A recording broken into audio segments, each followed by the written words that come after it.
आज हम अपने YouTube चैनल शहर के गौरव के तहत आपकी मुलाकात भावना प्रधान शर्मा जी से करा रहे हैं, जिन्होंने आगरा में सामाजिक, साहित्यिक, सांस्कृतिक और धार्मिक क्षेत्र में बहुत कार्य किया है।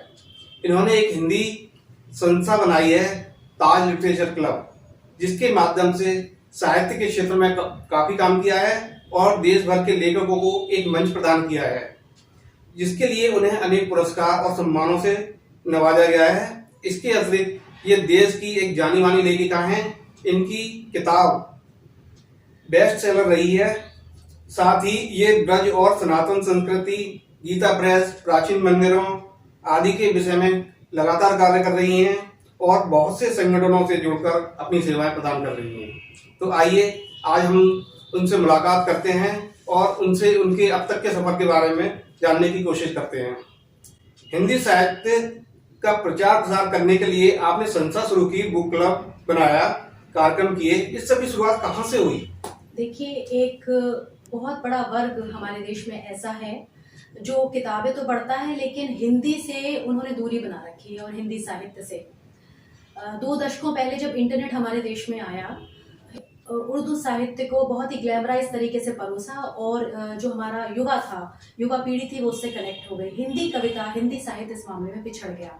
तो हमने ज़रूरत महसूस की कि उत्तर प्रदेश में एक ऐसा हिंदी क्लब बनाया जाए जिससे कि हिंदी के सुप्रसिद्ध कवियों की रचनाएं, हिंदी साहित्य, श्रेष्ठ साहित्य जो है वो युवाओं तक पहुँचे और युवा उससे जुड़े, ताकि हिंदी लेखकों को एक मंच मिले। तो इसके चलते हमने ये प्रयास किया जो बहुत सफल रहा और बड़ी संख्या में हमने युवाओं को हिंदी साहित्य से जोड़ा।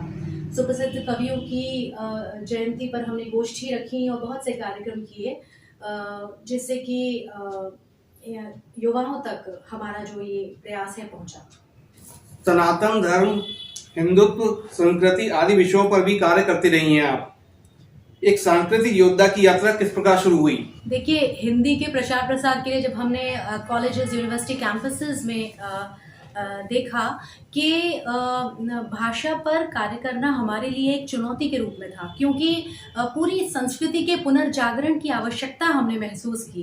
भाषा संस्कृति का एक हिस्सा होता है और जब तक संस्कृति, किसी भी संस्कृति पर हम जुड़े लोग उस पर गौरवान्वित स्वयं को महसूस नहीं करेंगे, तब तक भाषा पर कार्य करना मुश्किल है। तो हमें ये ज़रूरत महसूस हुई कि भारतीय संस्कृति पर पहले कार्य करना, सनातन संस्कृति पे कार्य करना बहुत आवश्यक है। युवाओं को यदि भाषा से जोड़ना है या संस्कृति से जोड़ना है। आप देखिए कि 5वीं 6वीं ग्रेड की जो पाठ्य पुस्तकें हैं उसमें हम देखते हैं कि मुगल दरबार, मुगल साम्राज्य और मुगल राज के बारे में वर्णन मिलता है और मुगल संस्कृति के बारे में कितना विस्तार से लिखा है, जबकि हिंदू संस्कृति या भारतीय संस्कृति के विषय में इतने विस्तार से नहीं लिखा। तो युवा तो वही ग्रहण करते हैं जो वो पढ़ते हैं और देखते हैं। तो इस पर कार्य करने की मुझे आवश्यकता महसूस हुई। इसके अलावा हमने गीता प्रेस, गोरखपुर या शांति कुंज जैसी धार्मिक संगठनों के लिए कार्य किया, जिससे कि युवा अधिक से अधिक सनातन से जुड़ें, सनातन संस्कृति को आत्मसात करें, उनमें सनातन के गुणों का प्रादुर्भाव हो और इस तरीके से ये सांस्कृतिक यात्रा जो है चल रही है। आपकी किताब आगरा और ब्रज क्षेत्र, ब्रज संस्कृति पर आधारित है और ये काफी चर्चा में रही है। तो ताजमहल, लाल किला, फतेहपुर सीकरी, सभी ऐतिहासिक स्थलों को आपने बताया है कि ये हिंदुस्तान है। कृष्ण जन्मभूमि पर भी आपने लिखा है। आपको ये कैसे प्रेरणा मिली और इस जुड़ाव का कारण क्या है? जी, मेरी किताब का प्रमुख विषय ब्रज मंडल और ब्रज संस्कृति है। देखिए, मैं पहले भी कई बार बता चुकी हूँ, मेरी अपनी किताब में भी लिखा है कि जब भी हम गूगल या विकिपीडिया खोलते हैं तो हम देखते हैं कि आगरा की स्थापना जो है सिकंदर लोदी ने की। अब ये बताइए कि आगरा जो है वो आर्यों से पहले भी द्रविड़ भारत या पूर्व उत्तर पाषाण काल से है। फतेहपुर सीकरी में जो रॉक शेल्टर्स में जो भित्ति चित्र मिले हैं, वे पुरातत्व विभाग ने ये बताया है कि 7000 वर्ष पूर्व प्राचीन है वो। और प्रथम शताब्दी से लेकर मुगल काल तक का जो इतिहास है वो मैंने अपनी किताब में दिया है। जैसे कि प्रथम शताब्दी में कनिष्क वंश का राज था, उसके बाद मौर्य, उसके बाद गुप्त, उसके बाद गुहिला का राज रहा, मेवाड़ का राज, राजपूत राजवंश का राज रहा। तो आगरा का जो इतिहास है वो बहुत प्राचीन है, लेकिन ये जो भ्रांति फैलाई गई इतिहास में, ये जो गलत झूठ पाठ्य पुस्तकों में हमें पढ़ाए गए कि आगरा की स्थापना सिकंदर लोदी ने की, मेरी जो किताब है वो इन सभी झूठों से पर्दा हटाने का प्रयास है। और इसके अलावा जैसा कि बटेश्वर जो वर्तमान में मेरी किताब में दिया है कि बटेश्वर जो इस वर्तमान में है ये राजा ययाति के 2 पुत्र थे। इसे पहले सूरजपुरा कहते थे, यदु और पुरु। तो यदु के पुत्र जो थे शूरसेन जी, वो यहाँ आकर बस गए थे और उनके पुत्र वासुदेव के पुत्र भगवान श्री कृष्ण थे। तो इस प्रकार आगरा जो है वो भगवान श्री कृष्ण का गृह जनपद हुआ। हालांकि उनका जन्म कृष्ण के कारावास में मथुरा में हुआ था, लेकिन वासुदेव जी का जो निवास स्थान था वो बटेश्वर था। इस कारण ये कृष्ण की भूमि है। इतिहास में कोई ऐसा शहर नहीं है जिसका स्वरूप इतना बदला गया कि उसकी जो संस्कृति है, उसकी जो मूल पहचान है वो बदल दी गई। आगरा को कहा जाता है मुगलकालीन शहर है, लेकिन जब इसका इतिहास इतना प्राचीन है, इतनी समृद्ध आध्यात्मिक और धार्मिक सांस्कृतिक जिसका इतिहास है, तो वो मुगलकालीन शहर कैसे हो गया? तो ये अतिवादियों ने, उपनिवेशवादियों ने जो ये झूठ फैलाया है और त्रुटिपूर्ण तरीके से इतिहास को परोसकर जो रखा है, ये हमारी पाठ्य पुस्तकों में जो गलत इतिहास है, ये जो है इस पर मैंने बात की है।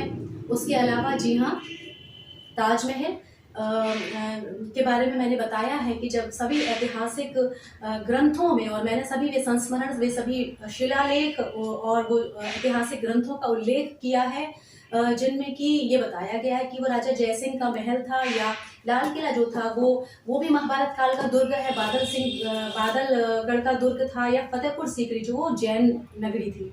तो ये सारी चीज़ें मैंने बताई। इसके अलावा मैंने ब्रज संस्कृति की, ब्रज की जो लोक संस्कृति है, यहाँ के जो मंदिर हैं और यहाँ का जो ब्रज का जो इतिहास है और लुप्त होती जो संस्कृति है उसके बारे में बात की है। तो मुख्य रूप से ब्रज संस्कृति मेरी किताब का प्रमुख विषय है। कृष्ण जन्मभूमि केस में आपकी किताब एविडेंस के रूप में प्रस्तुत की गई है। मथुरा विवाद के विषय में आप कुछ बताएं। देखिए, हर भारतवासी की तरह ही मैं भी यही मानती हूँ और ऐतिहासिक ग्रंथों में भी प्रामाणिक तौर पर यह स्पष्ट है कि अब से 5000 वर्ष पूर्व जो कटरा केशवदास जो भूमि है, वहीं पर कंस के कारागार में रोहिणी नक्षत्र में भगवान श्री कृष्ण का जन्म हुआ था। और सबसे पहले भगवान श्री कृष्ण के पपौत्र व्रजनाभ जी ने, राजा व्रजनाभ ने अपने कुल देवता की स्मृति में इस मंदिर की स्थापना की थी। उसके बाद 400 ईस्वी में राजा चंद्रगुप्त विक्रमादित्य ने इस मंदिर की स्थापना का पुनर्निर्माण करवाया।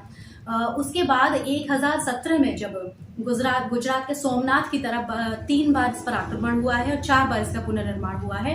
तो 1017 में महमूद गजनवी ने जब इस पर हमला किया तो इसे काफ़ी नष्ट कर दिया। उसके बाद सन 1150 में मथुरा के राजा द्रुपद देव ने इसका पुनर्निर्माण करवाया। 16वीं सदी में फिर सिकंदर लोदी ने इस पर हमला किया और इसको नष्ट किया। उसके बाद राजा वीर सिंह बुंदेला ने इसका इतना भव्य निर्माण कराया कि ये मेरी किताब में भी और ऐतिहासिक ग्रंथों में लिखा गया है कि कटरा केशवदास का वह मंदिर इतना भव्य और अलौकिक था कि आगरा तक उसकी रोशनी दिखाई देती थी। उसकी इसी भव्यता से चिढ़कर औरंगजेब ने सन 1669 में इस मंदिर को पूरी तरह नष्ट कर दिया और इसी के प्रांगण में इस मस्जिद का निर्माण कराया, जिसका नाम पड़ा शाही ईदगाह मस्जिद। और सन 1670 तक मस्जिद जो है बनकर तैयार हो गई। उसके बाद 1770 में मुगल और मराठाओं का गोवर्धन में युद्ध हुआ, जिसमें मराठाओं की जीत हुई और मराठों ने फिर से इस मंदिर का पुनर्निर्माण कराया।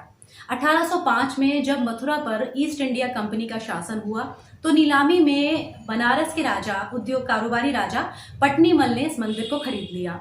1935 में इलाहाबाद हाई कोर्ट ने इस मंदिर का आधिपत्य स्वामित्व राजा पटनीमल के उत्तराधिकारी राजा केशवदास को दे दिया।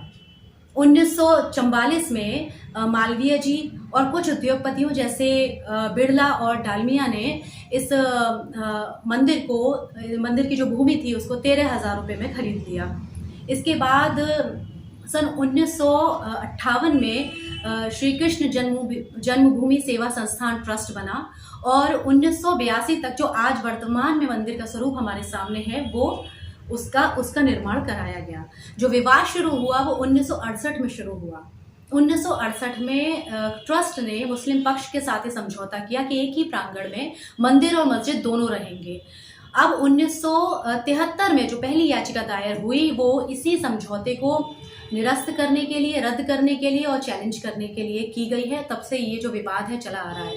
पूरा ये जो मामला है श्री कृष्ण जन्मभूमि का, ये 13.37 एकड़ भूमि के स्वामित्व को लेकर है, जिसमें से 10.9 एकड़ भूमि जो है श्री कृष्ण जन्म स्थान के पास है और 2.5 एकड़ भूमि मस्जिद के पास है। तो मेरी जो पुस्तक है उसमें इसी मंदिर के नष्ट होने और पुनर्निर्माण की पूरी गाथा है और एक अध्याय में श्री कृष्ण जन्मभूमि स्थान पर किस प्रकार मुगलों ने बार बार इसको ध्वस्त किया और फिर से इसका पुनर्निर्माण हुआ वो है। इसीलिए ये जो किताब है इस केस में संलग्न की गई है और इस श्री कृष्ण जन्मभूमि मुक्ति न्यास ने मुझसे संपर्क किया और ये जो किताब है इस केस में संलग्न है और मैं आशा करती हूँ जल्द ही इस विवाद का कुछ हल निकलेगा। ब्रज प्रदेश बनाने की मांग पर आप बात करती हैं, ब्रज संस्कृति के संरक्षण के लिए आप कार्यक्रम करती हैं, इस बारे में आप कुछ बताएं।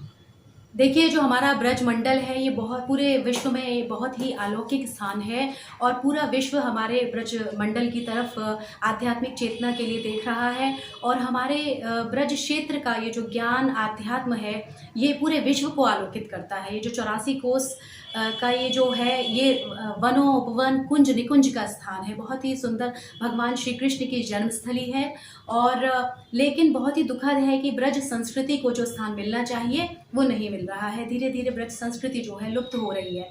ब्रज भाषा को लीजिए आप, जिस भाषा में सूरदास जी ने मीराबाई ने ग्रंथ लिखे हैं वो भाषा जो है लुप्त हो रही है। हमारे युवा उस भाषा को बोलने में हीनता का अनुभव करते हैं, उसे देहाती भाषा समझा जाता है। जैसा कि और भाषाओं पर काम हो रहा है, कन्नौजी, बुंदेली, बिहारी, भोजपुरी, इस प्रकार ब्रज भाषा को बढ़ावा नहीं दिया जा रहा है और धीरे धीरे ब्रज भाषा एक तरीके से कहना चाहिए कि मर रही है। कितने लोग हैं जो ब्रज भाषा में काम कर रहे हैं इस समय। और भाषा जो है वो किसी भी संस्कृति का एक बहुत ही महत्वपूर्ण अंग होता है। इसी प्रकार ब्रज के जो लोक नृत्य हैं जैसे चलकुला है, रसिया है, इसके कलाकार अपने अस्तित्व को बचाने की जद्दोजहद में हैं आजकल। और यहाँ के जो लोक गायक हैं, लोक नर्तक हैं, यहाँ चित्रकार जो है लोग, ब्रज की जो चित्रकला है वो भी समाप्त हो रही है। तो ब्रज संस्कृति का संरक्षण आज हमारे सामने एक चुनौती के रूप में खड़ा हुआ है और ब्रज संस्कृति को आज इसका संरक्षण करना हमारे लिए बहुत आवश्यक हो गया है। जहाँ तक ब्रज प्रदेश की मांग की बात है, मैं कहूँगी कि आगरा को केंद्र में रखकर ब्रज संस्कृति वाले सभी क्षेत्रों को ब्रज प्रदेश घोषित करना बहुत आवश्यक है, जनसंख्या की दृष्टि से भी, आर्थिक दृष्टि से भी, सांस्कृतिक दृष्टि से भी।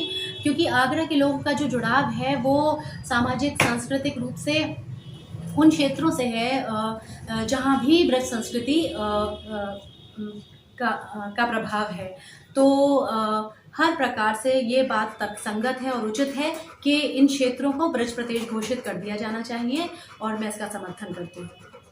आगरा के लिए पिछले 1 दशक से आप कार्य कर रही हैं, लिख रही हैं, कौन से मुद्दे हैं जिन पर आपको लगता है कि अभी विकास की और विकास के तमाम क्षेत्रों की अभी जरूरत है? देखिए, आगरा जो है अभी हाल ही में कुछ सामाजिक संगठनों ने और उद्योग जगत से जुड़े कुछ लोगों ने ये ब्रज प्रदेश बनाने की आगरा को मांग उठाई है। और मुझे लगता है कि जनसंख्या की दृष्टि से और हर दृष्टि से ये है जो बिल्कुल तर्कसंगत और उचित है। क्योंकि जहाँ भी ब्रज संस्कृति है, जहाँ भी प्रदेश है, आगरा के लोग, चाहे वो एटा हो, चाहे धौलपुर हो, भरतपुर हो, इन सभी क्षेत्रों से जहाँ ब्रज संस्कृति है, सांस्कृतिक और सामाजिक और भाषाई जुड़ाव महसूस करते हैं। तो वो जो क्षेत्र हैं, जैसे कि आगरा जो है वो पहले से ही अंतर्राष्ट्रीय ख्याति प्राप्त शहर है, तो ऐसे क्षेत्र जहाँ पर ब्रज संस्कृति है उन्हें ब्रज प्रदेश का, आगरा को केंद्र में रखते हुए ब्रज प्रदेश बना देना चाहिए। और ये मांग है जिसका मैं समर्थन कर रही हूँ, वर्तमान में इसके लिए कार्य भी कर रही हूँ। ये किताब है आगरा मुगल नहीं ब्रजभूमि है, ये काफी चर्चित रही है और बेस्ट सेलर में से एक है और ये भावना वरदान शर्मा जी की है और इसके लिए इन्हें बहुत बहुत शुभकामनाएं।